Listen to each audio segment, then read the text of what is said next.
శరత్ బాబు చాలా డిగ్నిఫైడ్ ఆర్టిస్ట్గా తెలుగు ఇండస్ట్రీలో పేరుంది ఆయనకి. అంటే ఏ క్యారెక్టర్ ఇచ్చినా ఆ క్యారెక్టర్ని సమగ్రంగా అర్థం చేసుకుని తనదైన పద్ధతిలో నటించడం ఆయన స్టైల్.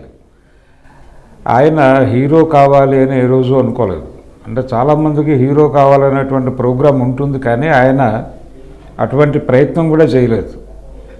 ఏ క్యారెక్టర్ ఇచ్చినా చేయాలి అంటే హీరో అని కాదు, లేకపోతే విలన్ అని కాదు, నటుడిగా నిలబడాలి ఇండస్ట్రీలో అనేది ఆయన నమ్మిన సూత్రం. ఆముదాల వలస అయింది, శ్రీకాకుళం జిల్లా ఆముదాల వలస నుంచి ఆయన ఇండస్ట్రీకి వచ్చారు. అయితే ఆయనకి చిన్నప్పటి ఇదేంటంటే ఆయన యాక్చువల్గా పోలీస్ కావాలనుకున్నాడు, పోలీస్ డిపార్ట్మెంట్లోకి వెళ్ళాలి అని ఆ ప్రయత్నం చేశాడు. ఆయన చేసిన తర్వాత అక్కడ సైట్కి సంబంధించి చిన్న ప్రాబ్లం ఉంది ఆయనకి. శరత్ బాబు అనే నటుడు గుర్తుంటే కళ్ళజోడుతో నటించేవాడు ఆయన, ఏ సినిమాలో అయినా కానీ. కళ్ళజోడుతో ఉన్న శరత్ బాబే అందంగా కనిపిస్తాడు తెర మీద. చాలామంది సైట్ లేకపోయినా కళ్ళజోళ్ళు పెట్టుకోవడం మొదలుపెట్టారు ఆయన్ని చూసి. ఇది చాలామందికి తెలియని విషయం. అంటే విచిత్రమైన ఫ్రేమ్లు, అంటే కొంచెం ఆ క్యారెక్టర్కి ఏ ఫ్రేమ్ అయితే బాగుంటుందో ఆ తరహా ఫ్రేమ్ చేయించుకుని ఆయన కళ్ళజోడు పెట్టుకునే నటించేవాడు. ఆ కళ్ళజోడు చాలా డిగ్నిఫైడ్గా ఉండేది, చాలామందిని అట్రాక్ట్ చేసేది, టెంప్ట్ చేసేది. ఆ తరహా కళ్ళజోడు పెట్టుకోవాలని ప్రయత్నం చేయటం నాకు చాలా స్పష్టంగా తెలుసు. ఈ సైట్ ప్రాబ్లం వచ్చి ఆయనకు పోలీస్ డిపార్ట్మెంట్లో ఉద్యోగం రాలేదు. దాంతో ఆయన ఆల్టర్నేటివ్ ఏమిటి అని అనుకుంటున్న సమయంలో సినిమాల్లోకి వెడితే అలా ఉంటుంది అని. అప్పటికి పరిస్థితి ఏంటంటే సినిమా రంగంలో కొత్త నటీనటులకి ఛాన్సులు రావటం అంత ఈజీ కాదు. ఎందుకంటే ప్రతి సినిమాలోనూ ఒకసారి ఎప్పుడో చక్రపాణి గారిని బాబు చేసేవాడు, ఇలా నడిచేది. కాబట్టి ఆయన తెలుగుకి సంబంధించినంతవరకు, తెలుగు మాత్రమే కాదు తమిళ్లో చేశాడు ఆయన. తమిళ్లో కూడా మంచి పేరుంది ఆయనకి, చాలా సినిమాలు ఉన్నాయి ఆయనవి, ఒకటి కాదు. మనం మహేంద్రన్ సినిమా తెలుగులో మౌనగీతంగా వచ్చింది, అందులో అది కూడా ఈ టైం సినిమానే. సీతాకోకచిలుక వీటికంటే కొంచెం ముందు సినిమా అది. అందులో కూడా చాలా అద్భుతమైనటువంటి క్యారెక్టర్. అందులో కూడా భార్యతో ఇబ్బంది పడేటువంటి భర్త పాత్రే. పర్టికులర్గా ఆ తరహా పాత్రలు ఎక్కువ వచ్చేవి శరత్ బాబుకి తమిళ్లో. తెలుగులో కొంత తక్కువ, తెలుగులో కొంచెం డిఫరెంట్ షేడ్స్ ఉన్నటువంటి క్యారెక్టర్స్ వచ్చినాయి. కానీ తమిళ్లో ఒక టైంలో ఒక స్టీరియో టైప్ క్యారెక్టర్స్ వచ్చినాయి. మళ్ళీ అక్కడి నుంచి చేంజ్ ఓవర్ మార్చుకున్నాడు ఆయన. రజనీకాంత్కి, కమల్ హాసన్కి వీళ్ళందరికీ ప్యారలల్గా నటించేవాడు ఆయన.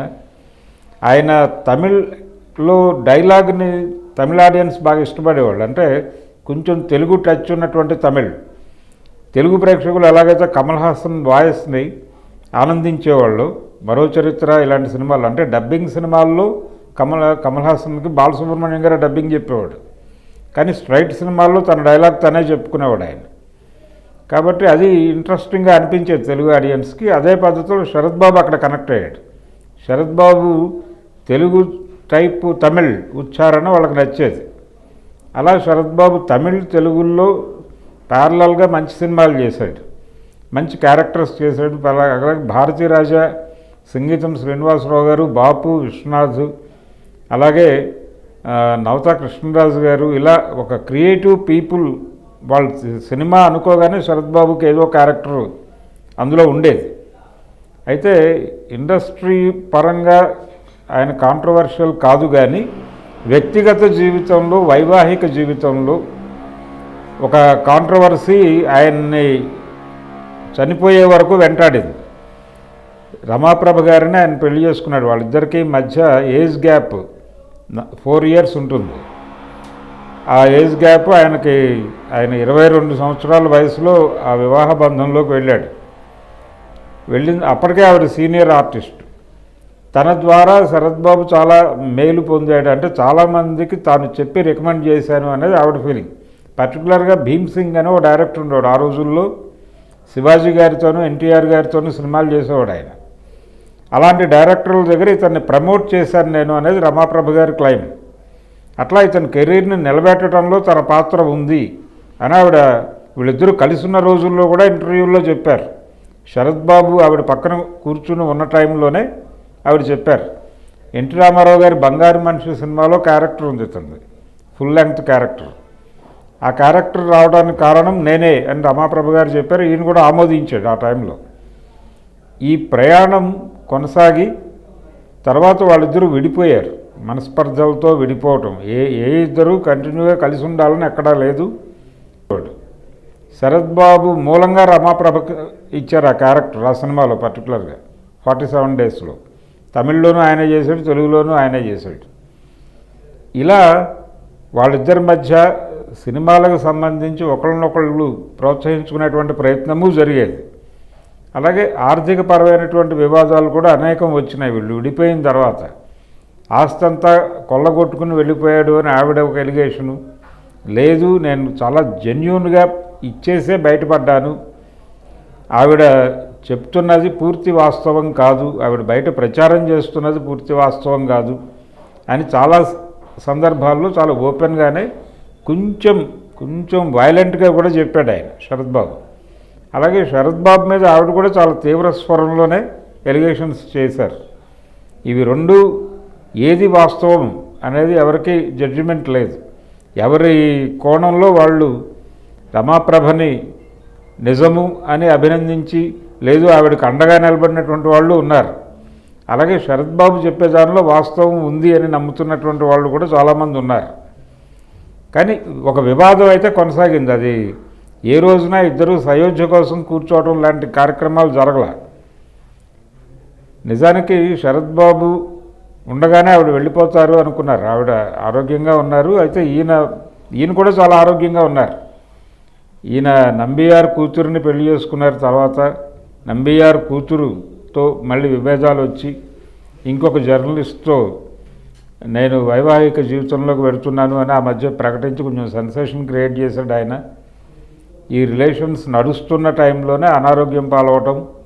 ఆయన బెంగళూరు, మెడ్రాసు, హైదరాబాద్ ఈ 3 చోట్ల ఆయన తిరుగుతూ ఉండేటువంటి పరిస్థితి.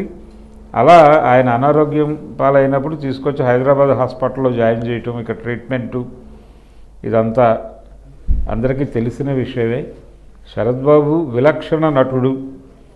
ఆయన ఏ రోజున క్యారెక్టర్ల కోసం పాకులాడిన మనిషి కాదు. నటుడు కావాలనుకుని వచ్చి నటుడిగానే నిలబడి నటుడిగా తెలుగు ప్రేక్షకుల మనసుల్లో ఒక మంచి స్థానాన్ని సంపాదించుకున్నటువంటి నటుడు అతను. విలక్షణ నటుడు అనే కేటగిరీలోకి వస్తాడు. అంటే మనకు చాలా తక్కువ మంది ఉంటారు ఇలాంటి హీరో పర్సనాలిటీ ఉండి ఈ తరహా క్యారెక్టర్లే చేసుకుంటూ అలా నడిచి వెళ్ళిపోయినటువంటి రమణమూర్తి గారు గుర్తొస్తారు ఈయన చూస్తే. శరత్ బాబుని చూస్తే ఆయన కూడా ఆ ప్రాంతం వాడే. జేవి సోమయాజులు గారి తమ్ముడు రమణమూర్తి గారిది కూడా చాలా అద్భుతమైనటువంటి పర్సనాలిటీ, చాలా అద్భుతమైనటువంటి వాచకం, డైలాగ్ డిక్షన్ చాలా అద్భుతంగా ఉంటుంది ఆయనది. హీరో క్యారెక్టర్స్ చేశారు తొలి రోజుల్లో, కానీ తర్వాత ఆయన క్యారెక్టర్ రోల్స్లోకి మారిపోయాడు. హీరో చేయాలని పట్టుదల పట్టలేదు. అలాగే మన్నవ బాలయ్య గారు, ఆయన హీరోగానే కెరీర్ మొదలైంది. తర్వాత క్యారెక్టర్ ఆర్టిస్ట్గా కొనసాగాడు ఆయన. ఈ మధ్య కన్నుమూశారు. శరత్ బాబు కూడా 70 ఏళ్ళు దాటినాయి, 71 ఆయన. కానీ చాలా ఆరోగ్యంగా కనిపించేవారు. ఈ మధ్య ఆయన తరచూ సోషల్ మీడియాలో కనిపిస్తూ ఉన్నారు, యూట్యూబ్లకి ఇంటర్వ్యూలు ఇస్తూ ఉన్నారు. ఏ ఇంటర్వ్యూలో అయినా సరే ఆయన చాలా చార్మింగ్గా ఉండేవాడు, చాలా ఎనర్జెటిక్గా ఉండేవాడు. చెప్పదలుచుకున్న విషయాన్ని చాలా స్పష్టంగా నిర్మోహమాటంగా చెప్పేవాడు. ఇటువంటి వ్యక్తి అంటే నేను చాలా పరిపూర్ణ ఆరోగ్యంతో ఉన్నాను, నేను ఇంకా చాలా ఎక్కువ కాలం ఉంటాను అని చెప్పాడు ఆయన. హామీ ఇచ్చాడు 2-3 ఇంటర్వ్యూస్లో.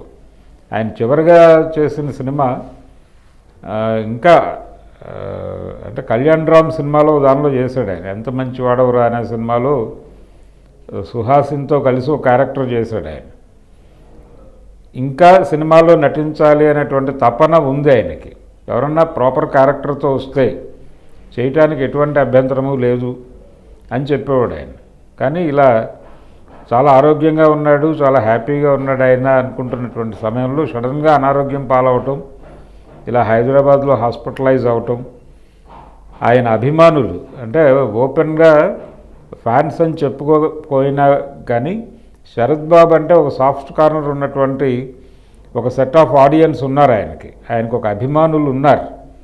ఆ అభిమానుల్ని తీవ్ర విషాదంలో ముంచి ఆయన వెళ్ళిపోయాడు. ఇప్పుడు శరత్ బాబు ఎంత మంచి వాడవరాలో యాక్ట్ చేశాడు. తర్వాత ఇప్పుడు ప్రస్తుతం నరేష్ పవిత్ర చేస్తున్నటువంటి ఎంఎస్ రాజు గారి డైరెక్షన్లో చేస్తున్నటువంటి మళ్ళీ పెళ్ళి సినిమాలో ఆయన ఒక క్యారెక్టర్ చేశారు.